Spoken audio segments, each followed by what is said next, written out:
Week 6 of the fantasy baseball season, and here's a few hitters I look to buy and trade for this week. The first guy, Tommy Edman of the St. Louis Cardinals. So Tommy Edman, a lot of people out there are willing to drop him, but I don't think you should drop him. I think Edman's a buy low candidate right now. So I know this season he's been off to a slow start, but his numbers are still on track like they were last season. Last year, 13 home runs, 57 RBIs, 32 stolen bases, a 265 average, and a 324 on base. So right now the home runs are on par, 5 homers, 14 RBIs. They seem like they're on par. I know the stolen bases aren't, with only 3 on the season, and a 239 average only, and a 311 on base. But right now, Edman, he's still putting the ball in play at a good rate. Only 19 strikeouts in 109 at-bats, which is always a good thing. And he's just in a slump right now. And this whole Cardinal team as a whole this season hasn't been doing much. Last place in the Central, so the last couple weeks here for Edman, a homer, 5 RBIs, a stolen base, 5 runs scored, a 176 average, and a 194 on base. So right now is a perfect time, I think, for owners to get out there and get Edman. He qualifies at second and short, and you're not got to give much up to get him at all. The last few games for Edman: May 5th versus the Tigers, 0 for 4. May 6th versus the Tigers, pinched it in that one, drew a walk. May 7th versus the Tigers, 0 for 3, a run and a rib. May 8th at the Cubs, 0 for 4. May 9th he sat out, and May 10th at the Cubs, 1 for 4 with an RBI. So right now, Tommy Edman, while he's not doing much, it's a perfect time to go out there and get him on your roster, because if he gets things going and starts getting on base, the stolen bases will come. And he qualifies at weak positions as well, second and short, so I wouldn't drop him.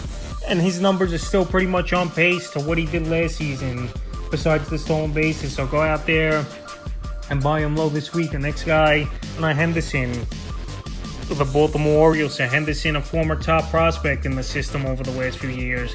And so far this year, he hasn't done anything. 3 home runs, 7 RBIs, 20 runs scored, a 179 average, but a 339 on base, which is pretty impressive. So he's working the count, he's drawing walks, but he just can't find the holes here right now is Henderson to get hits. And over the last couple weeks, it's hit rock bottom: a homer, 3 RBIs, 6 runs scored, a 129 average, and a 289 on base. So right now he's only 77% of fantasy leagues. He has been dropped in 3% of leagues here is Henderson, but he's still a guy who's a big-time prospect coming up.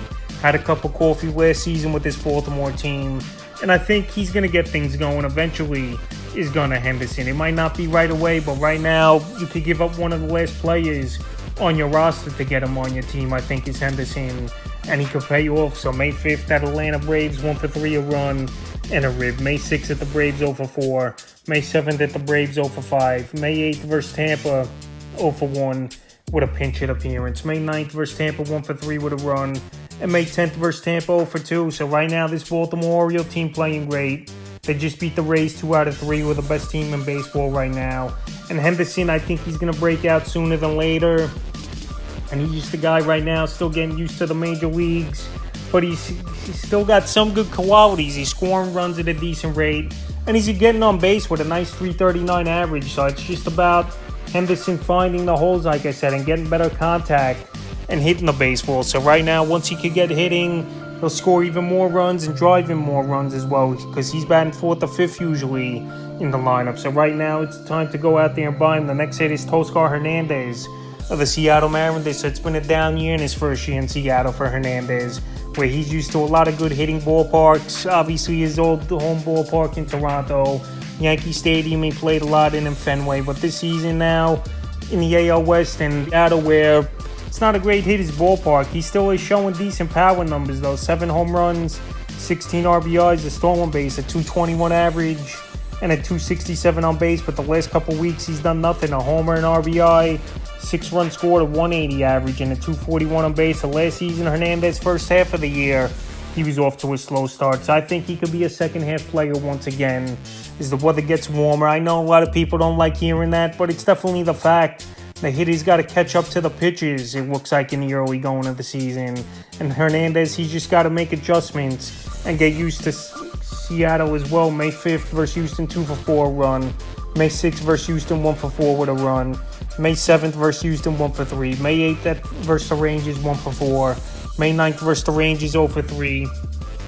And May 10th versus the Rangers, 0 for 4. So right now, strikeouts are alarming for Hernandez. He's trying to swing for the fences and pressing a little bit more with 7 strikeouts in the last 3 games for Toskar. But once he gets hot and gets going, he's a guy that could carry a team for weeks to even months. And we've seen it with him over the last couple of years where he's had some nice hot streaks.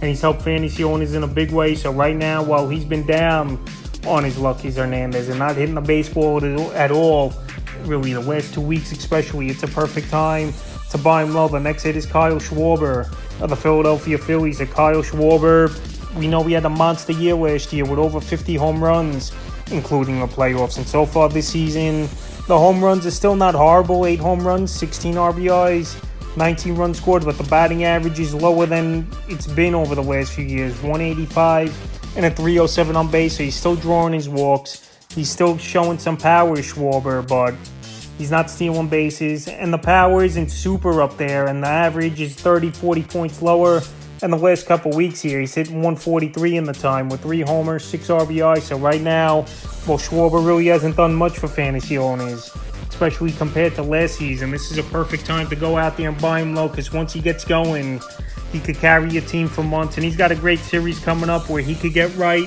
and really get going at the Rockies, obviously in Coors Field, where they got a poor pitching staff for the most part, and the ball obviously flies with the altitude over there.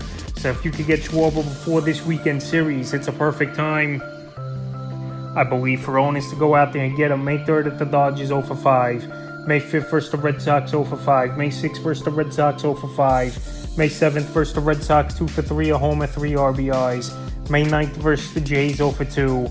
And May 10th versus the Jays, 1 for 4. So like I said, he really hasn't done anything the last 2 weeks, is Schwarber. And right now, while he's on the down, it's time to go out there and get him. In the 5th and final hitter I look to buy and trade for this week here is Austin Riley of the Atlanta Braves. So the Braves 7 games up already in the NL East here, and we're only in the beginning of May for the most part. And Riley, he really hasn't done much in terms of Riley type of numbers. On the year, 6 home runs, 18 RBIs, 22 runs scored at 239 average, and a 327 on base. So right now, his strikeout rate is up a little bit, 41 Ks in 138 at-bats. In the last 2 weeks here for Riley, he's been non-existent as well. 1 homer, 3 RBIs, 6 runs scored, a 184 average, and a 245 on base. So right now, it's been a slow start for Riley, but this Brave team's still winning games. Riley, we know, is going to break out of this slump. He's too good of a hitter and too talented, and he knows the strike zone very well. So right now, I think he's going to get going. He's Riley. The home runs aren't great, obviously, with only 6. They're hitting 38 last season, but once he gets going and he gets on a hot streak, he's going to be a guy that's going to be a top 20 fantasy player, most likely. So right now is a perfect time to buy him low while he hasn't done anything the last couple weeks. May 4th at the Marlins, 2 for 4 run. May 5th versus the Orioles, 2 for 4 run.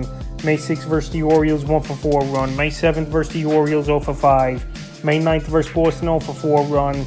And May 10th versus Boston, 2 for 4 with a run. So right now, not much going on for Riley, even though it's good to see him come off a multiple hit game, 2 for 4 versus the Red Sox. And he's got a decent series at the Blue Jays, where it's a great hitter's park over there in Toronto coming up this weekend. So right now, while Riley really hasn't done anything over the last few weeks, and we know he's a talented player and a top 20 type of player, it's a perfect time to go out there and buy him low this week. So that's a few hitters I look to buy and trade for here in week 6 of the fantasy baseball season.